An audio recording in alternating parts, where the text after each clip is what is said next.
పనికి పోమన్నందుకు ఇలా ఊరేసుకున్నాడే. అయ్యో ఒక్కొక్కరు ఒక్కొక్క చోటుకు వెళ్ళారు, కానీ ఇక్కడికి వెళ్ళాలని ఎవరికి అనిపించలే. సార్ ఇట్రండి సార్, నిన్న ఒక్కరోజే 6 మంది ఆత్మహత్య చేసుకున్నారు సార్. వాళ్ళలో ఒకడు ముసలోడు తాగడానికి డబ్బులు ఇవ్వలేదు, పెళ్ళాన్ని బెదిరించాలని ఊరేసుకొని బెదిరించాలనుకున్నాడు సార్. అది కాస్త ఊచ్చు బిగుసుకుంది. ఇకపోతే మీరు అడిగిన వయసులో 3 బాడీలు వచ్చాయి సార్. అందులో ఒకటి ఏట్లో కొట్టుకొచ్చింది. మొహం చూడ్డానికి చిరిగిపోయిన గుడ్ బాల్ లాగా ఉంది సార్. ఇంకొకటేమో మంటల్లో కాలిపోయింది. దాన్ని చూస్తే పనసపండు తోల్లాగా మొహమంతా గరుకులుగా ఉంది సార్.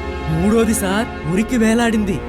దాన్ని గనక మీరు చూశారనుకోండి, కింద మీద పడి మరీ నవ్వుతారు సార్. ఇప్పుడు ముందు మీరు ఏది చూస్తారో చెప్పండి సార్. ఆప్షన్ ఏ ఏట్లో కొట్టుకొచ్చిన శవం, ఆప్షన్ బి మంటల్లో కాలిపోయిన శవం, ఆప్షన్ సి ఊరేసుకున్న శవం. ఏదో ఒకటి చూపించయ్యా. ఓకే, ఇప్పుడు మీరు చూడొచ్చు ఒక బాడీ. ఆప్షన్ ఏ ఏటిలో కొట్టుకొచ్చిన శవం. బాడీతో ప్రోగ్రామ్ చేస్తాడు పిచ్చోడా. ఇదా చూసి చెప్పండి సార్. కృష్ణ ఎండు కొడితే సార్ మీరు చాలా ధైర్యవంతులు సార్. ఈ ఉబ్బిపోయిన మొహాన్ని చూడడానికి వచ్చిన వాళ్ళందరూ భయపడి కింద పడిపోయారు సార్. సార్ మంటల్లో కాలిపోయిన శవాన్ని మీరు ఈజీగా చూస్తారు సార్. రెండోదిగా చూడబోతున్న శవం ఆప్షన్ బి మంటల్లో కాలిపోయిన శవం. రండి సార్, ఇదేమో చూడండి.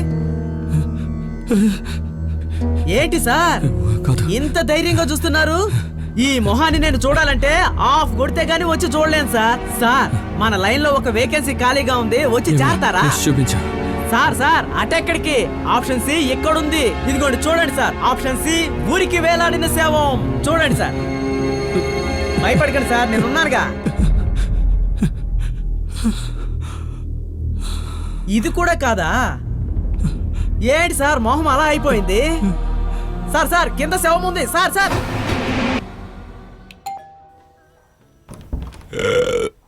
మే హెల్ప్ యూ సార్? నేను ఆర్డర్ చేసినవన్నీ వచ్చేసాయే. ఇది వేరే ఐటమ్. అర్థం కాలేదు. By the way I am Rishi. సరే ఇప్పుడేంటి దానికి? This is my card. Okay Rishi చిలక్కడ సేవ. ఏ అలాంటి బ్రోకర్ నువ్వు? Yeah that's a right. పోవయ్యా, అదేం అక్కర్లేదు. వచ్చేసాడు.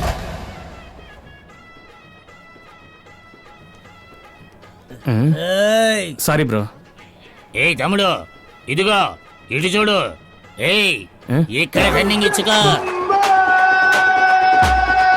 నన్న యూ నిన్నేరా,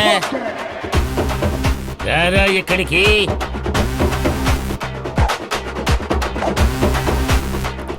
ఏంటన్నా పిలిచారు? ఆ? ఏంటి ఆటో డ్రైవర్ వే? అవునన్నా, షేర్ ఆటో. నేను కూడా షేర్ ఆటో డ్రైవర్ని. అలాగన్నా? అనే టైం. అవును, ఉదయం నిన్ను కృష్ణానగర్ బార్లో చూశాను, మధ్యాహ్నం రామ్నగర్ బార్లో చూశాను, ఇప్పుడు ఇలా బార్లని తిరుగుతూనే ఉన్నావు. ఏంటి ఓసిలో తాగేద్దామనే? అయ్యో అదేం లేదన్నా. ఏయ్, తాగుబోతుల దగ్గర అబద్ధాలు ఆడకూడదు. ఇదిగో కొట్టు. అయ్యో ఒట్టుగా వద్దన్నా. ఫ్రెండ్ ఒకడు లవ్ ఫెయిల్యూర్ అయి పారిపోయాడు, అందుకే బార్ లో ఎక్కడైనా తాగి పడిపోయాడేమో వెతకడానికి వచ్చానన్నా. ఓ లవ్ ఫెయిల్యూరా? అవునన్నా. తప్పకుండా ఎక్కడో మందు కొట్టి పడి ఉంటాడు, వెళ్ళి ఎత్తుకో. అలాగేనా? అదే కదా నేను చెప్పాను. చూసావులే, ఆడి ఫ్రెండ్ కనపడడం లేదని ఇటు తాగడం మానేశాడు. అదే మీరైతే నేను కనపడకపోయినా సరే మీరు పేపర్ లాగించేస్తారు. అన్నా ఏ? ఏం తమ్ముడు వెతకలేదా? హాట్ వద్దన్నా, బీర్ అయితే ఓకే. వీళ్ళు మెచ్చుకున్నాను చూడు. రే ఆ బీరడికి ఎవరా? ఇదిగో తాగు. కొంచెం పని ఉందన్నా, ఇంటికి వెళ్ళాక తాగుతాను. నువ్వు ఎక్కడికైనా వెళ్ళి తాగు. అవును, నీ ఫ్రెండ్ కనపడడం లేదన్నావు కదా? అవునన్నా. ఫోటో ఏదైనా ఉందా? ఉందన్నా. షోమి.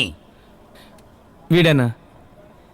రే ఈ నిన్న రాత్రి ఎక్కడ చూశాను రా. చూసారా? ఎక్కడన్నా? ఉండరా, టక్కనడక్క థింక్ చెయ్యాలి. ఎక్కడ చూశానబ్బా? రే నిన్న ఈడు తాగి గలాటా చేశాడని రామసుబ్బుగాడి గొడవలో పెట్టాను రా. అది ఈడే అన్నా. అది వీడి కాదన్నా. ఓరే, అది వీడే. అవునన్నా, అది వీడే.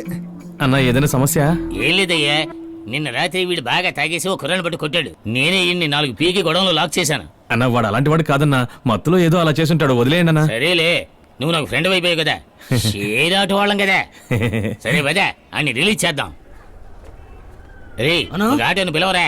అన్నా, ప్రొసీడ్. నా బండుగా నన్ను అవమానపరుస్తాను ఎందుకన్నా? తమ్ముడు నువ్వు ఇలా అంటావని నేను అనుకోలేదయ్యా. డీజిల్ మట్టం కొట్టించానన్నా. నువ్వు ఇలా అంటావని కూడా నేను ఎదురు చూడలేదయ్యా. తమ్ముడు నువ్వు తలతో ఫోటో దిగావు, నువ్వు తల ఫ్యాన్ వా? అవునన్నా, నేను కూడా బా తల ఫ్యాన్. అలాగనా? Super super. పోదామబ్బా. ఐ లవ్ యూ తల.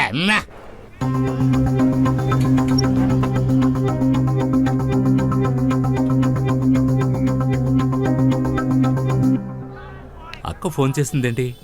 హలో అక్క, సౌమి, చెప్పక్క. అమ్మ సడన్ గా కళ్ళు తిరిగి పడిపోయారప్ప. అయ్యో ఏమైంది? ఏం లేదు, ఇప్పుడు బాగానే ఉన్నారు. దేనికైనా మంచిది ఒకసారి హాస్పిటల్ తీసుకెళ్లి చెకప్ చేసుకో. నేను వస్తున్నా.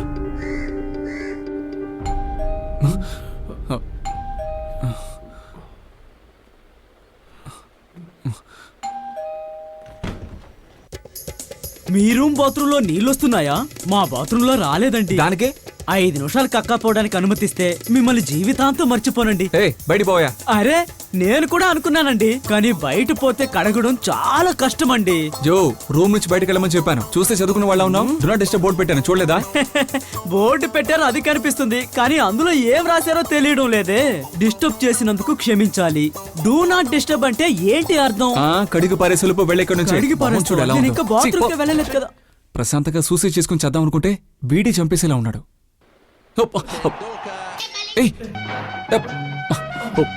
ఇదొక్కటే. సార్, అమ్మాయిలంటేనే మోసం, అందరూ మోసగత్తిలే. మగాళ్ళు మాత్రం మంచోళ్ళ? నిజంగా లవ్ చేస్తున్నారా? టైం పాస్ కేగా. టైం పాసా? మాకా మీకా? ఓకే, ప్రేమలో బాధించబడ్డ వాళ్ళు ఆడవాళ్ళ లేక మగవాళ్ళ అనే దాని గురించి మనం మాట్లాడుకుంటున్నాం. కానీ దీని గురించి మనం మాట్లాడుకోవడం కంటే మన స్టూడియోకి ఒక చీఫ్ గెస్ట్ వచ్చారు. ఆయన చెప్తేనే ఇది సూటబుల్ గా ఉంటుంది. ఆయన ఎవరంటే, ఈ మధ్య వచ్చిన సినిమాల్లో ప్రేమనైనా సరే, ప్రేమించిన వాళ్ళనైనా సరే మాక్సిమం ఎంత ఆట పట్టించగలరో అంత ఆట పట్టిస్తారు. Let's welcome the one and only. అది నేను చెప్పను, మీరే చూడండి.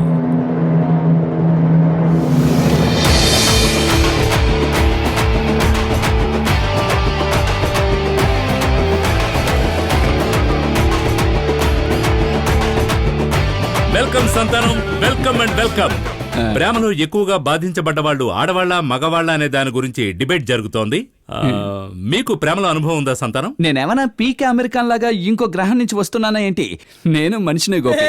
లైఫ్ లో ప్రతి ఒక్కరికి లవ్ ఎక్స్పీరియన్స్ ఉంటుంది. ఈ డిబేట్ లో మీరు చెప్పబోయే నిర్ణయం చాలా ముఖ్యమైంది. ప్లీజ్ టేక్ యువర్ సీట్ సంతానం. చాలా థ్యాంక్స్. ఓ అమ్మాయి మిమ్మల్ని ఒక ప్రశ్న అడగాలనుకుంటోంది, అడగమ్మా. సార్, మీ లవ్ ఎక్స్పీరియన్స్ గురించి కాస్త చెప్పండి సార్.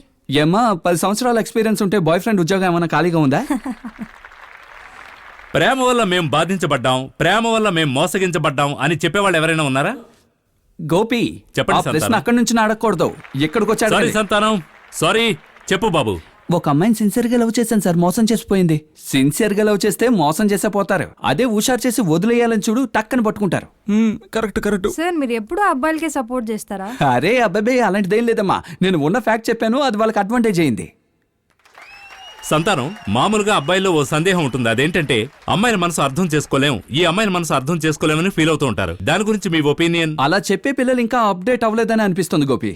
యాక్చువల్ గా ఇప్పుడంతా అమ్మాయిల వాట్సాప్ స్టేటస్ చూసే వాళ్ళు ఎలాంటి వాళ్ళని ఈజీగా తెలుసుకోవాలి. అలాగా ఎలా చెప్తున్నారు? ఒక అమ్మాయి స్టేటస్ లో అవైలబుల్ అని వేసిందనుకో, తను ఎవరైనా ప్రపోజ్ చేయొచ్చని I అర్థం. see. అదే ఫీలింగ్ ఇరిటేటింగ్ అని వేసుంటే ఆ అమ్మాయి లవరు ఇంకొక దాంతో హుషారయ్యాడని ఓ, అర్థం. అయితే ఫీలింగ్ లోన్లీ అని ఉంటే ఇంట్లో ఎవరు లేరు, త్వరగా రాని అర్థం. షూటింగ్ అవగానే వెళ్ళేటట్టున్నారు. ఫ్యామిలీ చూస్తుంది సంతానం. అయ్యో, నేను ఎలాగే పెట్టింది. రూపేష్ వెళ్ళుంటాడు. సంతానం చెప్పింది కరెక్టా? సార్ 100% నిజం సార్. ఆ రోజు మాకు ఏది మైండ్ లో వస్తుందో అదే మేము వాట్సాప్ స్టేటస్ గా వేస్తాం. మైక్ ఆ అమ్మాయికి ఇవ్వండి. అలాంటిదేం లేదు సార్. మైక్ పైన ఇవ్వండి. సార్, అదే నిజం sir. When your intelligence is hijacked by the hormone, the love is not settling in the body system. So love failure అయినప్పుడు మీ మానసిక స్థితి ఎలా ఉంది? డోర్ లాక్ చేసి ఏడ్చండి సార్. నీ మొహం 7 మొహం లాగే ఉంది. ఆ అమ్మాయికి ఇవ్వండి. బ్లేడ్ తో చేయి కట్ చేసుకున్నాను. వాడే బ్లేడ్ తో కట్ చేసి ఉంటాడే, అబద్ధం అర్థం చూడు. ఎవరిని చూసినా గోపు మీద కొట్టాలనిపిస్తుంది. రా, 4 పీకుతాను. బాబు నువ్వు చెప్పమ్మా. తనిచ్చిన గిఫ్ట్స్, గ్రీటింగ్ కార్డ్స్ అన్నీ తగలబెట్టి వాట్సాప్ లో వీడియో చేసి తనకే పంపాను సార్. ఫుల్ గా మందు కొట్టి తనకు ఫోన్ చేసి చండాలంగా తిట్టాను సార్. స్ట్రైట్ గా వెళ్తే తను పట్టించుకోలేదు. ఇంటి నుండి 1 వారం బయటికి వెళ్ళలేదు, పనికి వెళ్ళలేదు సార్. వీడు మన జాతిరా. నేనెవరిని లవ్ చేయలేదు సార్. నా ఫ్రెండ్ లవ్ గురించి మాట్లాడడానికి వచ్చాను. నా ఫ్రెండ్ ఒకడు ఒక అమ్మాయిని సిన్సియర్ గా లవ్ చేశాడు సార్. ఇంతకీ తను వాళ్ళ చుట్టాల అమ్మాయి సార్. ఏమైందో తెలియదు గానీ తను వాడిని మోసం చేసి వెళ్ళిపోయింది సార్. ఫీలింగ్స్ ని కంట్రోల్ చేసుకోలేక తను సూసైడ్ చేసుకున్నాడు సార్. కూడా ఉన్న మేమే తను కాపాడలేకపోయాం. ఇప్పుడు ఫ్రెండ్స్ అందరం తన్ని చాలా మిస్ అవుతున్నాం సార్. సంతానం, సంతోషంతో మొదలైన ఎన్నో ప్రేమలు ఈ విధంగా విషాదంతో ముగుస్తున్నాయి. దాని గురించి మీరేమంటారు? అంటే యాక్చువల్గా ఆయన చెప్పారు నా ఫ్రెండ్ని నేను మిస్ అయ్యానని. నిజానికి ఇలాంటి మంచి ఫ్రెండ్ని మిస్ అయ్యి వాడైపోయాడు. నేనేం చెప్తానంటే, టీవీలో మనం ఒక ప్రోగ్రాం చూస్తాం. ఆ ప్రోగ్రాం నచ్చకపోతే మనం టీవీ విరగొడతామే ఏంటి? ఛానల్ మార్చుకుని ఇంకో మంచి ప్రోగ్రాం చూస్తాం. అలా మన జీవితంలో ఏదైనా ఒక సమస్య వస్తే ఆ సమస్య వల్ల మన జీవితాన్ని అంతం చేసుకోకూడదు. మరో మంచి విషయం కోసం వెతుక్కుంటూ వెళ్ళాలి. ఒక విషయం చెప్తాను, మీరు బాగా అర్థం చేసుకోండి. ఒక అమ్మాయి మోసం చేసిందని ఆ అమ్మాయి కోసం చనిపోయేవాడో లేక ఆ అమ్మాయిని చంపాలనుకున్నవాడో మగవాడు కాదు. ఇలాంటి వాడిని మిస్ చేశామని ఆ అమ్మాయి ఫీల్ అయ్యేలా బతికి చూపిస్తాడు చూడు, వాడే మగవాడు. Well said Santhanam, well said. Brilliant, really brilliant. మీ ఇరువురికి నేను ఒక మాట చెప్పాలనుకుంటున్నాను. లవ్ కు సంబంధించి వెతుక్కుంటూ వస్తే టేక్ కేర్, వదిలిపోతే డోంట్ కేర్. లైఫ్ లో ప్రతి సెకండ్ ఎంజాయ్ చేస్తూ బతకండి. బతకడం కోసమేనండి బ్రతుకు. 1000 ఏళ్ళు బ్రతకండి. సూపర్. లవ్ లో ఎంత పెద్ద ప్రాబ్లమ్స్ ఉన్నా కూడా ఇంతకంటే గొప్ప నిర్వచనం ఎవ్వరు ఇవ్వలేరు. ఖచ్చితంగా ఇది మీ ఇరువురికి అర్థమైంది అనుకుంటున్నాను. మళ్ళీ ఇంకొకసారి మరొక అద్భుతమైన ప్రోగ్రామ్ తో మీ ముందుకు వస్తాను. అంతవరకు సెలవు. మీ బడవ గోపి విత్ సంతానం.